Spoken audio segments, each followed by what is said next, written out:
Había una vez un pequeño niño quien siempre se sintió diferente a los demás, pero este niño tenía un superpoder, el poder de crear mundos fantásticos dentro de su mente.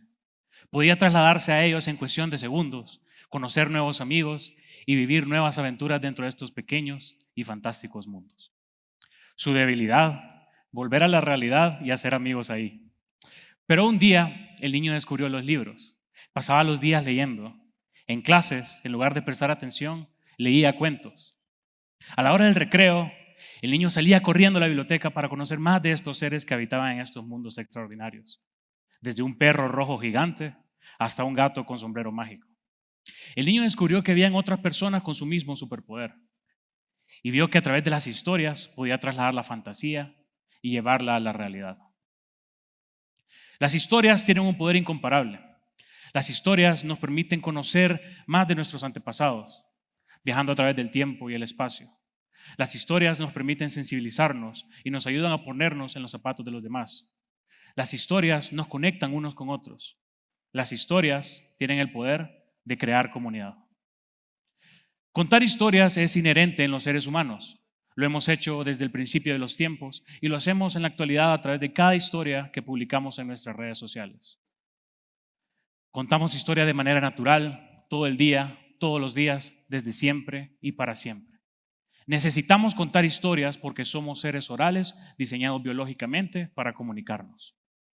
Desde el principio de los tiempos, el ser humano creó la narración oral para inculcar a sus descendientes, con diversos fines, pero con el mismo objetivo: crear comunidad.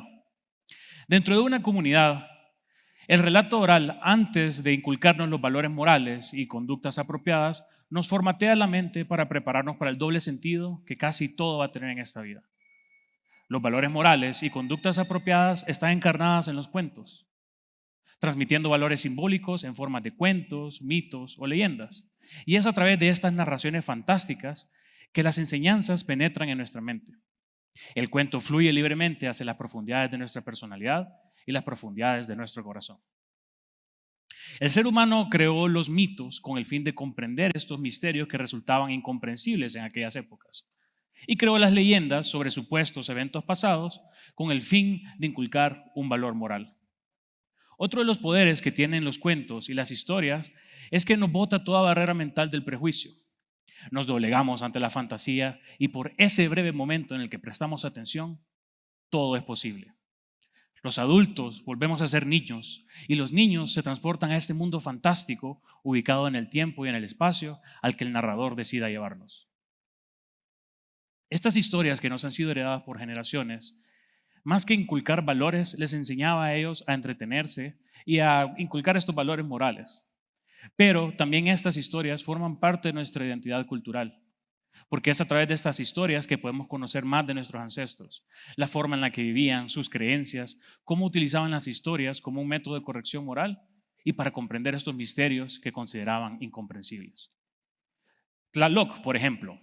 Tlaloc era el dios azteca de la lluvia, pero Tlaloc también tenía sirvientes en forma de nubes que en su mayoría de veces enviaban la lluvia para que los seres humanos pudieran regar las plantas y las cosechas y así pudieran comer y vivir. Pero también Tlaloc era el encargado de enviar las lluvias violentas en caso que los seres humanos no se estuvieran compartiendo por las reglas morales y los valores que ellos mismos habían establecido. Si me acompañan un poco a la región del sur, a las historias de los incas, que me parecen muy enternecedoras, conocemos a Mamaquía. Mamaquía era la diosa de la luna. Los incas creían que cuando ocurría un eclipse lunar, era un monstruo el que se estaba comiendo a Mamaquía. Se reunían todos como comunidad bajo la luz de la luna, alzando sus armas al cielo y gritando hasta ahuyentar a aquel monstruo. Los incas también creían que cuando ocurría un arco iris, era el dios Chuichú, que era un dios en forma de dragón con dos cabezas en cada uno de sus extremos, y este era enviado por Inti, el dios del sol, como un mensajero de paz y prosperidad, porque después de la tormenta siempre llega la calma. Estas historias que nos han sido heredadas por generaciones les ayudaba a ellos a entretenerse como método de corrección moral y para inculcar valores. Y me parece increíble cómo después de tantos años podamos escuchar estas historias, podamos leerlas, apreciarlas, compartirlas. Y todo es porque alguien alguna vez decidió contar esta historia. y alguien alguna vez se sentó a escucharla. Y así comenzó una cadena de historias cargada de fantasía, mitos, sentimientos, tradición oral, que merece prevalecer a través de los tiempos. El matemático español Eduardo Sáenz lo dijo perfectamente. Cuando te cuentan una historia y te miran a los ojos, en cuestión de segundos, te volvés protagonista y narrador de esta historia. Somos seres orales y lo seremos siempre. Cecilia Gallardo de Cano, quien fue ministra de Educación, dice que estas historias, que nos han sido heredadas por generaciones, merecen prevalecer a través de los tiempos, porque estas nos brindan una conciencia de nuestra tradición oral y de nuestros antepasados. Cecilia Gallardo de Cano también menciona que las historias que contamos hoy nos conectan con las personas y tradiciones del pasado. Todo esto hace un esfuerzo colectivo. Cuando nos cuentan cuentos, suceden dos cosas.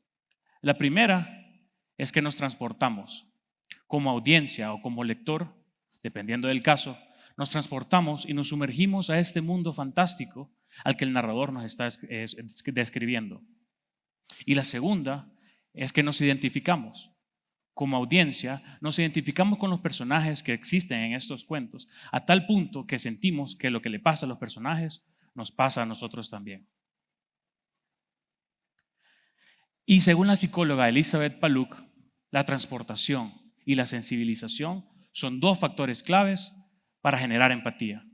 Y la empatía es la mística que tienen las historias, porque el narrador, al contar su experiencia a través de la empatía, está cediendo una pequeña parte de su ser, de su esencia.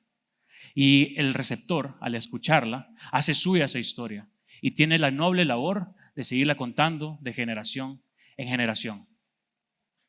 Así es como han vivido estos cuentos que nos han sido heredados por generaciones. Nadie sabe realmente quién es el autor de estos cuentos, pero eso es lo que lo hace bonito y especial, porque son pequeñas partes de personas que decidieron contar esta historia y pequeñas partes de personas que se sentaron a escucharla. En el mundo en el que vivimos queremos todo de inmediato. Estamos sobreestimulados por el contenido que consumimos en nuestras redes sociales, desde nuestros teléfonos, nuestras tablets, nuestras computadoras. Parece que hemos perdido esa magia y lo bonito que es escucharnos unos a los otros y vernos a los ojos. Hay una creencia antigua que dice que los seres humanos morimos dos veces. La primera es cuando damos nuestro último respiro y la segunda es cuando alguien deja de recordarnos por última vez. La mejor forma de recordar y hacer memoria de alguien es a través de sus historias. No tengamos miedo a la ingenuidad que nos evoca sentarnos, vernos a los ojos y escucharnos nuevamente, escuchar los cuentos, escuchar las experiencias que tenemos por contar. No tengamos miedo a dejarnos llevar por la magia de la narración oral. Y fue así como aquel niño descubrió otro superpoder que tenía en los cuentos que leía en los libros de fantasía, el poder de conectar con otros en la vida real. Y ese niño fui yo. Y desde entonces busco contar historias para conectar con la comunidad y poder generar nuevos amigos. Porque es a través de las historias que creamos una comunidad más sólida. Porque las historias están presentes en todos lados. Libros, películas, obras de teatro y, ¿por qué no?, en una TED Talk. Colorín colorado, este cuento se ha acabado.